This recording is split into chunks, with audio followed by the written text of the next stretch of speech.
So this is my F250 2016. It's a 6.2 liter gas, 4x4 single cab, as you can see here. I've got the bed cap in the back, and currently I'm going from the Denver airport back toward Louisville, where I live, and I wanted to take this time to give y'all an idea of what the RPMs are at 75 miles an hour with the stock 373 gears, 376, and I'm planning to get 456 installed when I get back from my vacation for Christmas. So if you can see here, we're going 75 on cruise control. I set the new average MPG as soon as I hit the tollway. So this drive back home is going to be about 21 miles.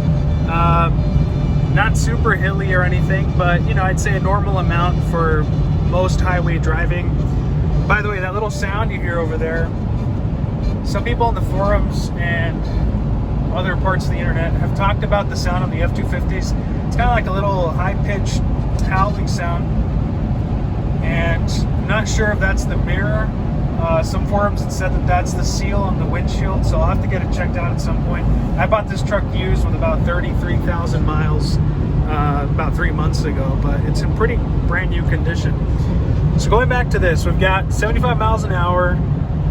It says we're averaging 15.3 and right at 2,000 RPM. So I'm taking this video so I can show y'all, once I install the 456, I'll do a similar run and we'll see how that goes. Let me clear up this windshield because it's a really pretty view up ahead of Long's Peak over there. You can see it off in the distance, covered in clouds. It's very beautiful. The truck came with this cool radio installed. It does have Apple CarPlay, which makes it very nice. I do have the fold down seat here, and if you look in the back, I'll try to turn this camera around. You can see that we've installed a bed back there, used a wooden platform, put the mattress there, and even with the bed that's about, I believe it's 72 inches, so 6 feet exactly, there's still about 1.5 to 2 feet of space. Actually, it's about 2 feet of space because the bed is slightly longer than 8 feet. So it's a great setup for overlanding, and my plan is going to be to overland next year all summer, and so the truck will be getting an awesome build first week of 2021, and I'm going to Toy Crawlers in Broomfield. So the plan is to install 37s, a FabTech lift kit 4 inches with coilover suspension. The truck already has stock rear e-lockers, and it's going to get a front air locker with an onboard air compressor, and I'm also going to get sliders installed. So it's really going to have a full-on transformation. It's going to be pretty awesome. So I'll probably continue to build it throughout the spring in preparation for the summertime, but if I can get out to some trails during the springtime, I'm definitely going to do that, so anyone that's following the Super Duty OHV channel can enjoy some off-roading and exploration even in the early to late springtime. So yeah, we'll keep y'all posted. It looks like, let's go over the info here.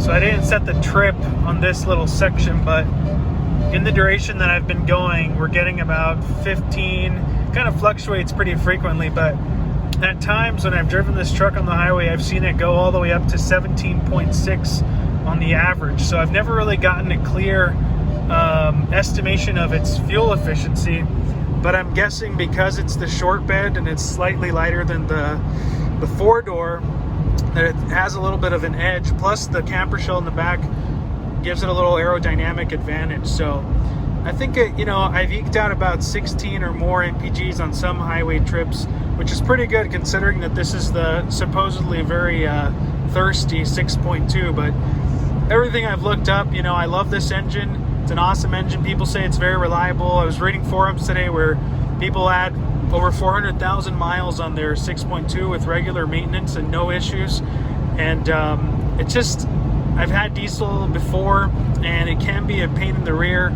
A lot of maintenance, a lot of expensive oil changes, things like that. So in my opinion, it wasn't worth the extra $10,000 to get a diesel truck when I could just pay a little extra gas money, but have an affordable and very, very reliable engine in this 6.2. So yeah, I'll update y'all once the build is completed. I'm gonna see if the shop, since I won't be here, we'll see if they can take some cool clips as they're putting in the bumper, the winch, all the other stuff, and then we'll see how it turns out. So I'm super excited, and it'll be a great start to the new year. All right, well, I'll talk to y'all later, and have a Merry Christmas and a Happy New Year.